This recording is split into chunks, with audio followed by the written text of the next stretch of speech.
जमकर तारीफ की मुख्यमंत्री और गृह मंत्री ने देश के प्रधानमंत्री नरेंद्र मोदी की। मैं मध्य प्रदेश का सौभाग्य मानता हूं कि हम टाइगर स्टेट से तो हैं ही, लेपर्ड स्टेट भी है। अब मध्य प्रदेश चीता स्टेट भी होने वाला है। मैं प्रधानमंत्री जी और भारत सरकार को धन्यवाद देता हूं। यहाँ वाइल्ड लाइफ पनपेगी और कई गांव हटाए थे ताकि वह सुरक्षित सेंचुरी बने जहां चीते आए और बाकी तरह की वाइल्ड लाइफ भी वहां रहे। अब वह सपना साकार हो रहा है, संकल्प पूरा हो रहा है। नामीबिया से चीते आ रहे हैं। चीते आना ये असाधारण घटना है। मैं असाधारण घटना इसलिए कह रहा हूँ, लगभग 1952 के आसपास हमारे देश में चीतों का अस्तित्व समाप्त हो गया। अब दूसरे महाद्वीप से चीते लाकर उनको यहाँ पुनर्स्थापित कर रहे हैं। शायद यह इस सदी की सबसे बड़ी घटना है। दूसरा महाद्वीप से चीजों को लाकर हम बसाएंगे। कोशिश ये करेंगे कि स्वाभाविक रूप से चीते का परिवार बढ़ता रहे। चीता आना एक विलुप्त होती हुई प्रजाति को फिर से पुनर्स्थापित करने का काम तो है ही, लेकिन ये पर्यावरण का संतुलन भी बनाएंगे। वाइल्ड लाइफ समृद्धि होगी। केवल इतना ही नहीं, श्योपुर जिले और उसके आसपास रोजगार के नए अवसर सृजित होंगे। चीते अभी पहुंचे नहीं है, लेकिन जमीन की कीमतें कई गुना बढ़ गई हैं। होटल, रिसोर्ट, गाड़ियां लगेंगी, छोटे मोटे काम धंधे चालू होंगे। उस इलाके की तस्वीर ही बदल जाएगी। यह सच में बहुत ही अद्भुत घटना है। मैं मध्य प्रदेश की धरती पर चीतों का स्वागत करता हूं। मुख्यमंत्री और गृह मंत्री डॉक्टर नरोत्तम मिश्रा। पूरे प्रदेश में चीता मोबाइल करेंगे।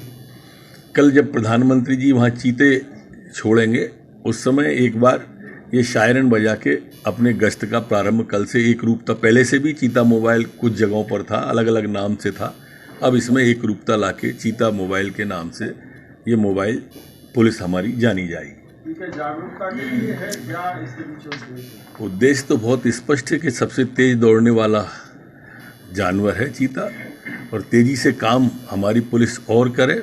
तेजी से काम कर रही है हमारी पुलिस। ये गति के रूप में भी जाना जाता है। हमारी गति भी तेज हो, ये सारे संकेत इस चीते में निहित होंगे। मैं मध्य प्रदेश का सौभाग्य मानता हूं कि हम टाइगर स्टेट तो थे ही, लेपर्ड स्टेट भी हैं, और अब चीता स्टेट भी मध्य प्रदेश होने वाला है। मैं प्रधानमंत्री जी को धन्यवाद देता हूं, भारत सरकार को धन्यवाद देता हूं। हमने 20 साल पहले कूनों को तैयार किया था कि यहां वाइल्ड लाइफ पनपेगी, और कई गांव हटाए थे ताकि वो सुरक्षित सेंचुरी बने जहां चीते आए और बाकी तरह की वाइल्ड लाइफ भी वहां रहे। अब वो सपना साकार हो रहा है, संकल्प पूरा हो रहा है। चीते आ रहे हैं नामीबिया से, उसके बाद दक्षिण अफ्रीका से भी आएंगे, और चीते आना एक असाधारण घटना है।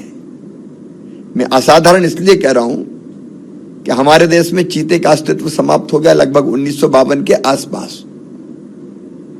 और अब दूसरे महाद्वीप से, अफ्रीका महाद्वीप से चीते लाके उनको यहां पुनर्स्थापित कर रहे हैं।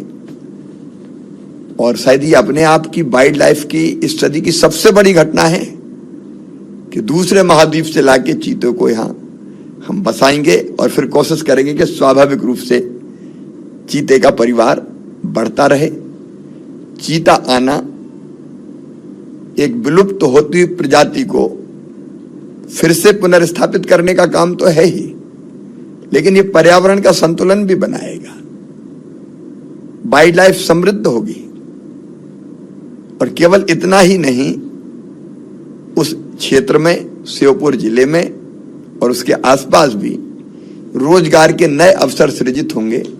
चीते अभी पहुंचे नहीं हैं, लेकिन जमीन की कीमतें कई गुना ज्यादा बढ़ गई है।